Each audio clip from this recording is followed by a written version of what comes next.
G'day everyone, welcome back to another episode of the Australian Property Investment Podcast. I'm your host, Aaron Christie-David, mortgage broker and founder for Tellier Wealth, where we help property investors start out and scale up their property portfolios. And quite often we work with people what I call a frustrated investor, which is they're ambitious, but sometimes they're just hitting a couple of roadblocks on how to grow and scale up their portfolios.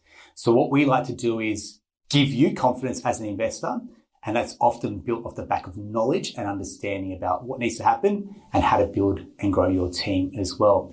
And as part of building and growing your team, there's offense. So it may be someone like a buyer's agent who's helping you buy and accumulate, for example, or your accountant helping you get on the front foot. And there's someone that's helping you get on the back foot, which is what I call a defensive move, if we want to use a few sporting analogies there. And part of that defense is protecting what you have. And today I'm joined in the studio by Olivia Southall and Nicki McNamara from Kells Lawyers. I don't want to call you the last line of defense, but I'm going to say your role is super, super important. And today we're going to talk about wills and estate planning. And this is very much an experience share. And what I mean by that is these are professionals who I've personally used, seen the value of, and I feel like it's a topic that maybe flies under the radar because we're going to call it for what is. It can be slightly morbid, talking about our life and what needs to happen next as well. But if you don't prepare and plan for it, then someone else will have to take that place. So that's why I want to have a chat to you both as well. Before we do kick off, I just want to make sure that you understand that this conversation is general in nature, not intended to give advice. And if you do need specific advice, please reach out to your lawyer, your solicitor, or reach out to the team at Kells who are going to be happy to have a chat with you. Olivia, Nicki, welcome. How you doing? Well, thank you. Good, thank you. Excellent. We're neighbours as in our neck of the woods, so it's great to have you in the studio with us today, talking all things wills and estate planning. But before we kick off, do you want to share a little bit what I call the 3 Ps about yourself personally, about your own professional journey as well? And if you want to share a little bit about your property journey or where you live and a bit about yourself. So I'm going to look straight at you, Olivia. Can I volunteer to go first? Sure. I guess a little bit about me. Yeah. I've been working at Kells for about 5 years now, just Yeah. over 5 years. Wonderful. Started as a law cadet during my studies at the University of Wollongong and have been a lawyer for almost 3 years. I run our rule office out in that neck of the woods, so close to you. Yeah. And I practice primarily across a variety of areas: property, wills and estates, claims on estates, and a bit of leasing in there, which keeps me nice and busy. Yeah. Which I think you've ticked most of those boxes for us, isn't it? Leasing, I think we've done pretty much all of it. And it says a lot. It says a lot about yourself, the knowledge that you've built up. Well, it's been such a short period of time, but you've come out of lots, kind of out of uni and almost straight into it. ducked to water. You've taken to this and you've been great to deal with. Thank you. Yeah, Thank wonderful. you. Personally, I am renting, so not in the property market at the moment, Still but young. it's the goal, saving up our hard-earned pennies. Yeah. So we're currently living in Engadine, so just a bit north of Thurrool. We just made the move up there. Yeah. Work obviously keeps both of us very busy. Me and my partner are both lawyers, so we're no doubt very busy all the time. Are they wonderful conversation on the Friday night talking shop, or do you make a hard decision that we're not talking shop? Oh, you can't stop it. You Awesome. can't stop it sometimes. Yeah. It's good to just kind of vent outside of the work space sometimes and just get a different perspective. Yeah. But you also got to know when to turn it off and talk about other things. Yes. But we actually got a puppy in COVID last year, so he keeps wonderful. us really busy. What puppy did we get? We've got a 10-month-old golden retriever. Oh, wow. Yeah. So he occupies a lot of our time and energy and is needy, if you could say. Bit of a COVID baby or a COVID puppy. So, he keeps us busy. Excellent. Thanks very much. Welcome, Nicki. Thank you. So a little bit about me. I've been working professionally 15 years. Historically, I started out in taxation. So up in Sydney working as a taxation solicitor before moving to the Illawarra about 10 years ago. Yeah. So, moving down here, being with Kells about 5 years in estates, estate planning. So it's something that, it's been builds a lot upon taxation, but now really specialising in, dealing with, people and, putting into estate planning in place. Wonderful. Yeah. And family-wise, I know you got your hands full. I do. Yeah. So yes, I have 3 children, 3 primary age children. So the last one went to primary school this year, which is a bit of an achievement, as I'm sure any parent out there would know. I'm sure. My thought is when they get to school, I've actually got less time because school hours are shorter, right? Compared to, I say, my 3 and 1 year old, you get a little bit more time because of daycare. But I'm sure you've got like extracurricular on top of school as well, right? That's right. So yeah, the 9 and 3 comes around very quickly. But yeah, it's no, they certainly keep me busy. But look, the Illawarra is a beautiful, beautiful region, and we live up in West Wollongong, so just in that foothill of Mount Kira, and it's just we have the most beautiful view of Mount Kira. Oh, wonderful. So so it's a really nice spot. Beautiful. So today I've called it the Idiot's Guide to Wills and Estate Planning because for a lot of the, I'm going to say this quite a lot as an experience share. When I have a chat to clients, like, just do the loan. And I'm like, yeah, I'll stay in my lane and do the loan. However, you need to be thinking about your future. It's particularly life-changing events or as you grow and build your wealth, for example. So we'll have a chat about some of those key milestones, particularly where you both come in. But for the uninitiated, let's start with what a will is and what an estate plan is, if I can. So it's going to take you back to probably Legal 101 for yourself, Olivia. But did you want to kind of share kind of where, from your perspective, the basics?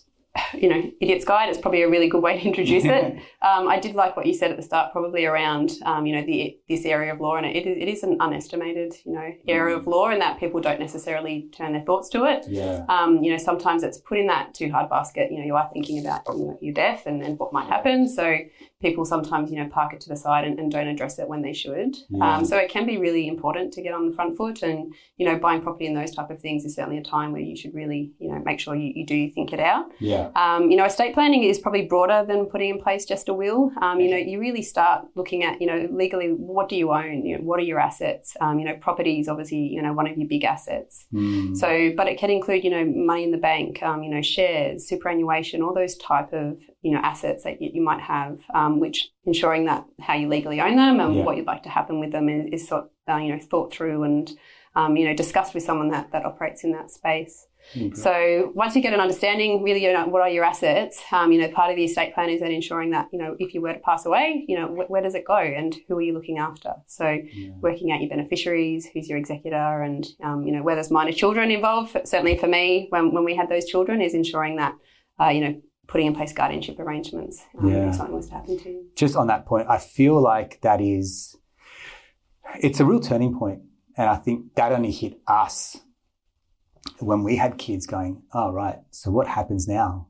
I'm not speaking out of school people who don't have children. I think it's just a natural evolution that when you get to that stage, you're like, now there's people that rely and depend on me. And if one of us aren't around, what happens in that situation, isn't it? So, I guess you do come to terms with, okay, now I've got a family, kids to take care of, and putting in some really clear measures. And if we weren't around, what would happen to our kids, isn't it? Yeah, and I think a lot of people spend a lot of, part of their working life generating wealth and, putting a lot of your time goes into building that. And so putting some forethought and structure into setting it up can certainly ensure that all that hard-built wealth actually, can be used in the way that you intended to. Yeah, great.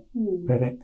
And for yourself, Olivia, when you're talking about a will, for example, when you're talking about, call it the Idiot's Guide to, what does that capture and what does that look like for yourself? Yeah, mainly it's just helping clients get that peace of mind, making sure that their affairs are in order, because, a lot of people come to us when they hear the bad side of it and what happens when you don't have these documents in place. And it's almost a bit of a scare tactic sometimes that people come to us driven by that fear of not knowing what's going to happen if they don't have their affairs in order. So it's just, walking them through that process and making sure all their ducks are lined up and helping them and get that sorted. Yeah, great.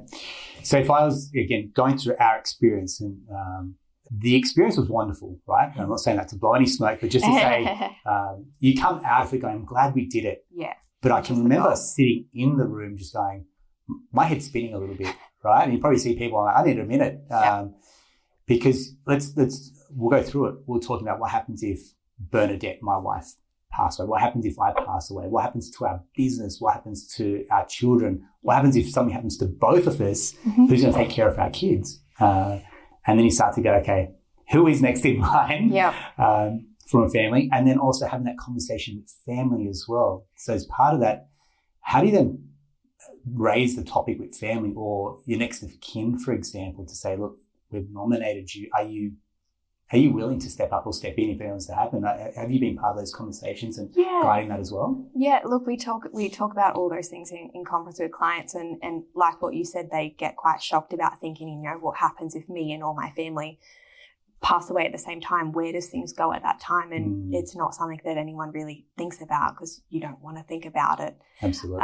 But yeah, we definitely have those conversations in our initial consult with the clients. It's more just a fact gathering exercise to talk about, you know, what they have, what they want to do, and then give them time to go back and, you know, process that, you know, think about what was spoken about. You know, they generally come back and, you know, confirm what they want to do before we finalise things. Yeah. But it's during that time that we suggest they talk to the people who they're going to appoint as their executor, talk about who they're going to appoint their power of attorney, because no one wants to be surprised when someone dies and then they're told they have to do all of this paperwork and things like that. So it's, just making sure everyone's on board and happy to assist, really.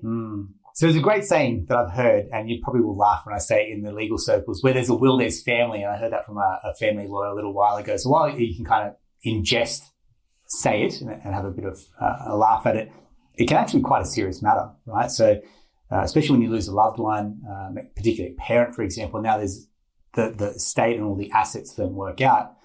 You know, there's family, there's in-laws, there might be stepchildren that are involved in it. Now there's grandkids as well. It can get quite complicated. So I guess there's two scenarios. One, if there's a will already in place, and one if there isn't. So let's talk through both scenarios. I'm happy for either of you to jump in at one stage. If a loved one, say parent, passes away, and then there is a will in place, what happens at that stage? Take us through. Who wants to go? Yeah, so look, within a will itself, there's an executor role. So the executor being the person within your family or, you know, close friend that you feel is able to take on that role of administering your estate. Yeah. So usually the steps are that the executor will have to have this role of putting into effect the wishes of the deceased. Yeah. So, you know, it's things such as, you know, working out what are the assets that might need to be administered, who are the beneficiaries, and undertaking those legal steps to administer the estate. Now, and it can get, you know, some families are different, and I think it was We're talking family and money, right? So, everyone's got really different ways of approaching family and money. Yeah, and look, sometimes, particularly within husband and wife, it's more straightforward. But when you are going to that next generation and the children, you know, if there's multiple children, do you pick one child? Do you pick multiple children? Are they going to have the same view on how things might, you know, how you would want to administer the estate? You know, when there's property involved, it's things such as, you know, determining the sale price of the property, what would you accept? Those type of decisions are to be made by the executor. Yeah. And it can even be more simple things than that. You know, lots of families are very, you know, in terms of how they make decisions easily. Sometimes there's a bit more conflict. Yeah. And I think just before Christmas, there was one where the executors couldn't decide on how to bury or cremate their loved ones. So, and it ended up in court. So you have to be very careful about who you choose as your executor to make sure that they can work together in their decisions. Yeah. And then I guess the lead to that is, would you then say my personal wish is to be cremated? Would that then kind of put to bed some of these issues as well, where you are then getting specific about what are your wishes as opposed to leaving it to someone else to decide? Oh, very much so. And I think there was a trend originally to have those wishes in your will. People started to move away from it. But certainly my experience is to have it in the will is certainly very clear on what you want. I think you do need to let your executor and your family know what your wishes are. Sometimes if you haven't had that conversation, to have that clause in the will can give them that, I guess, knowledge that this is what you actually want and remove some of those potential conflicts. Absolutely. And then let's go to a situation where there isn't a will, and now it's families that have to make decisions and hard, tough decisions, for example. Have you been part of those conversations, and what have you seen that kind of works well, and what have you seen that doesn't work well and now has to go down probably a legal route as well? Olivia? Yeah, look, it's not as easy as having a will in place, and that's why there's so much focus on having them and the importance of having them, because it's a bit more, I guess, work and a bit more stress for the family to figure out who's going to take that role on and who's going to be that person for the family to make those decisions and who's most appropriate, really. So, it can be a bit messier, but that's where, you know, they get some really good legal advice and help people that can go through that process and figure out what needs to be done. Excellent. I mean, we've gone to the example that someone is deceased, but it doesn't have to be necessarily that. It could be physically, I've got an illness, for example, or maybe state of mind has changed as well. We're unable to make those decisions. So again, I know, experience share where that was talked about, going, at what stage do I hand over the reins to someone because I'm unable to make these decisions through either mental or physical illness as well? Is that fair? Yeah, and that's where your powers of attorney and enduring guardian documents come into place, and it's always hard to sell them really, because everyone thinks they're just needed for, your elderly people and things like that. Yeah. But, loss of capacity can come at any time. It can be, you're overseas and you need someone here on the ground to do things for you. So it's really important as part of the estate planning process that we have that overall broad discussion with the client about what they need to achieve. Yeah. And having people in place to do all of those jobs at kind of every stage of your life, looking after your legal and financial decisions and your health if you couldn't do that for yourself. Yeah, well said. I know that you're super respectful of client confidentiality, for example, so I'm not going to ask for specifics, but have you got a couple of examples where you've seen it done particularly well and it's gone to plan and it's gone really above board and the family's been super happy, and then maybe an example where it hasn't gone and maybe it's come off the rails and you have a smile on your face? There's probably multiple examples, but just kind of so let's go through it. What happened and maybe what could have been included to prevent it going off the rails as well, if you've got an example for us. What do we start with, good or bad? You probably remember the bad more than the good, probably because it just is a bit more of a lasting memory. Yeah. The good ones are quite regular. We get to work with a lot of wonderful people and help them through a really difficult time in their lives. So some of them are really easy and it's a really step-by-step process, but on the same hand, they can be really difficult. And like you said, families are really different and really complex and everyone's got a different kind of setup. So it's just managing a lot of different people at different times. Probably when you're looking at, different family arrangements and, you probably have what you might want to call, a vanilla family that, mum, dad, kids. When you start moving into some of the more, modern families, which might include, second marriages or those type of blended arrangements, which can really, from an estate plan, really, raise different issues which you need to work through quite carefully.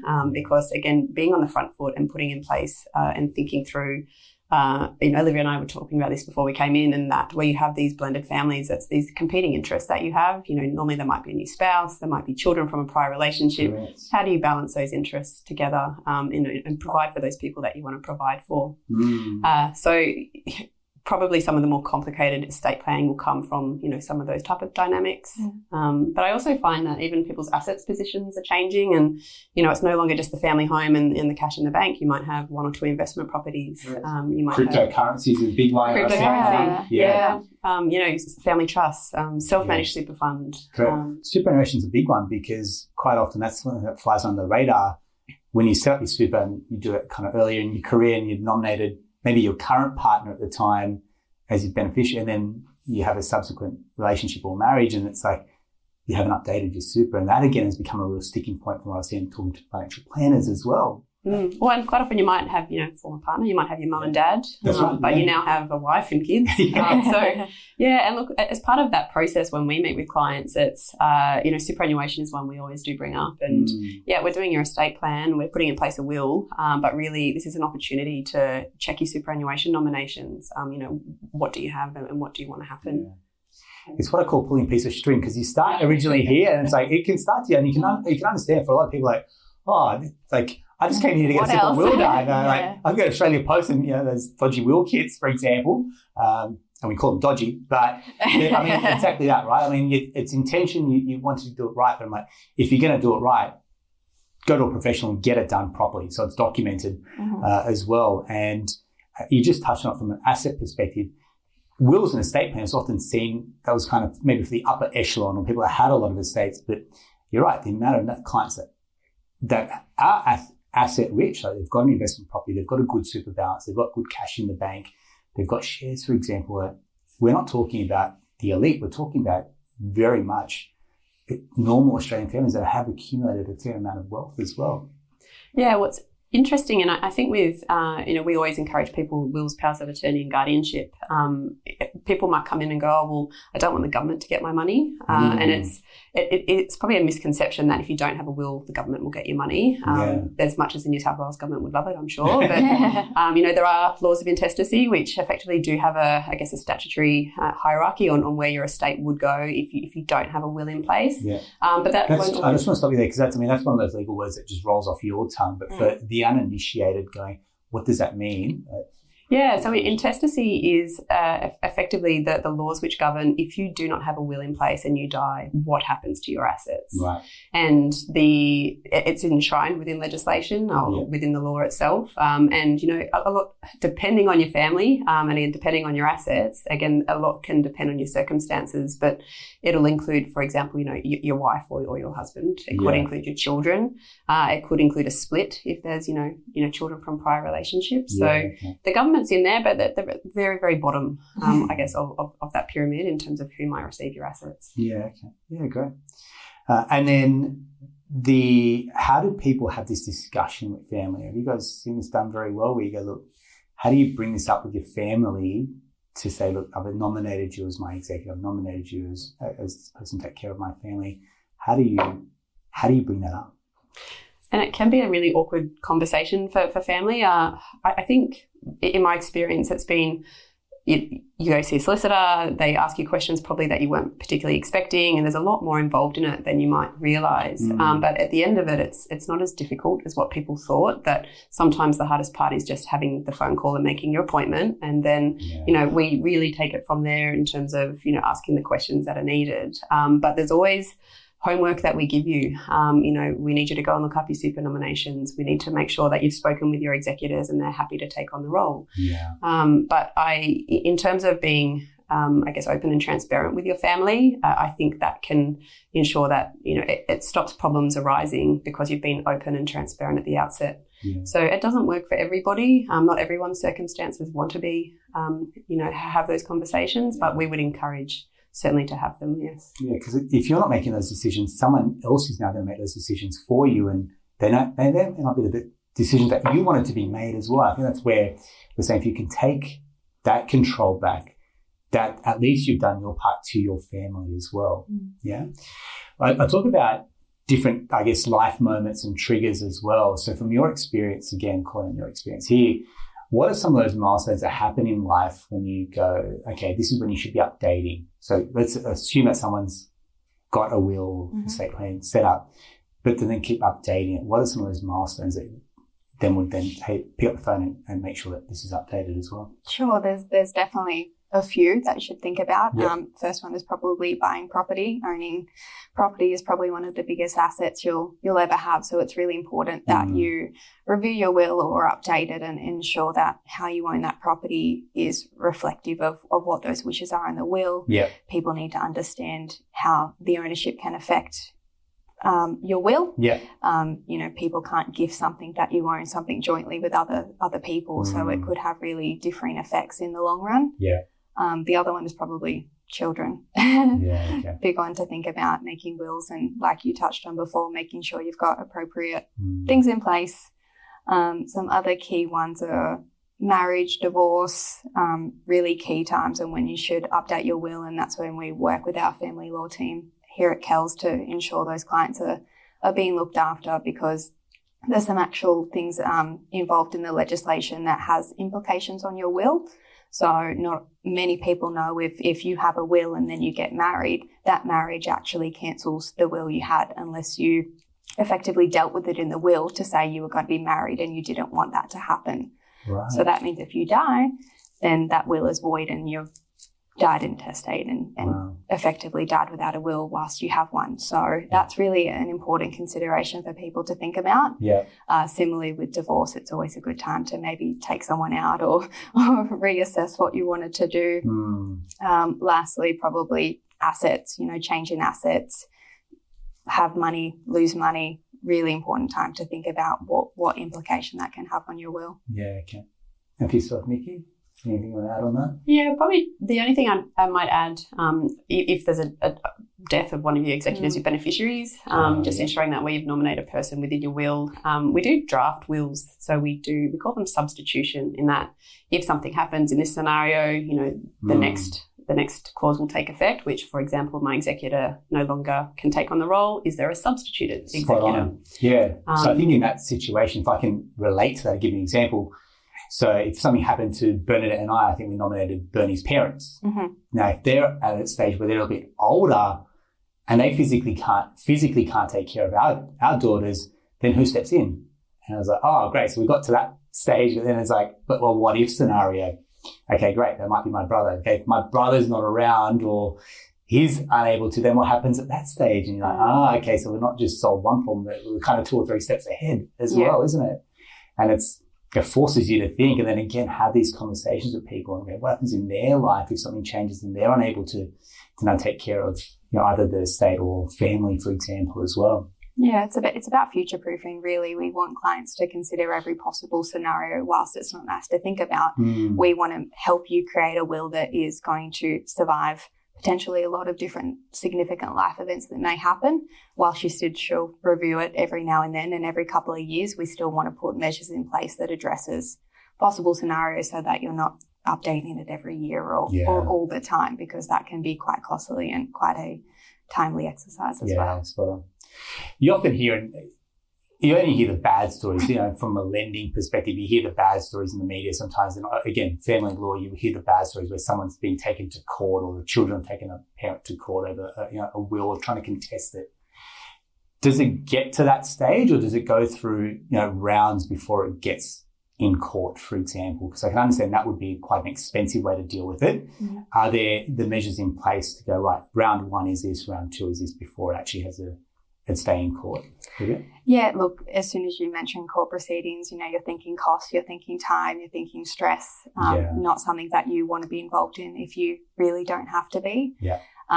Claims on estates are probably becoming much more prevalent. I guess it's just an awareness about it now, but also people are putting different measures in place that don't fulfill people's needs when they pass away. So there are measures in place, and we at Kells, when we handle these kinds of matters, we try to negotiate and mediate where possible and keep things out of court. But it's inevitable that sometimes they do get there. Right. But thankfully in the legislation and in the area of claims, the first step after you file a claim is to always go to some type of mediation or informal settlement conference. The court wants the parties to have every opportunity to resolve it between themselves before it gets to their decision making, really. So gives everyone the opportunity to sort it out themselves without incurring those costs and leaving it in someone else's hands. Yeah, nice. Yeah, perfect. Like I said, this is a conversation that has to be had. Not everyone loves it, but there's a reason why you both and Kells exist, for example, and plenty of other firms like this exist. It's to make this accessible, it's to make this documented, above board, and avoid any future issues that come up. So I want to say thank you both very much for sharing your knowledge. And I'm sure there's so much more knowledge that sits in your head. So when someone's, a client's in front of you, this is something that will just come naturally to you. And that this is what you need to do. We're 2 or 3 steps ahead of you. You've done this multiple times before. So anyone that has that, I guess, that fear or that intimidation about getting the ball rolling on this, it's like, well, actually, this is a very normal client experience, and there's not much we haven't seen. Right?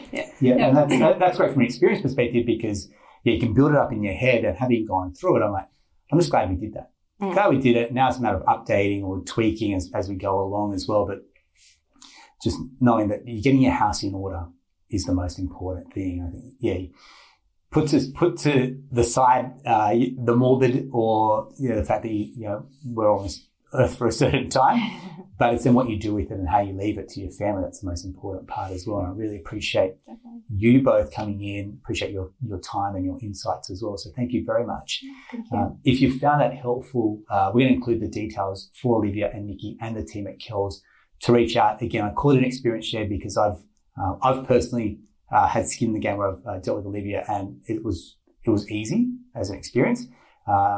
Definitely going through it, you think about your own life. But then you realize this is not just about me, it's about my family as well. And that's where you put to bed any of your own personal, your own personal prejudices about the whole process. And this is important to do. So thank you both very much. Really appreciate it. And if you found that helpful, please leave us a review or drop us a line and tell us if there's any questions you've got. We'd love to help you out as well. That's another episode of the Australian Property Investment Podcast. I'm your host, Aaron, Christie-David, and we'll chat to you next time. Thanks very much.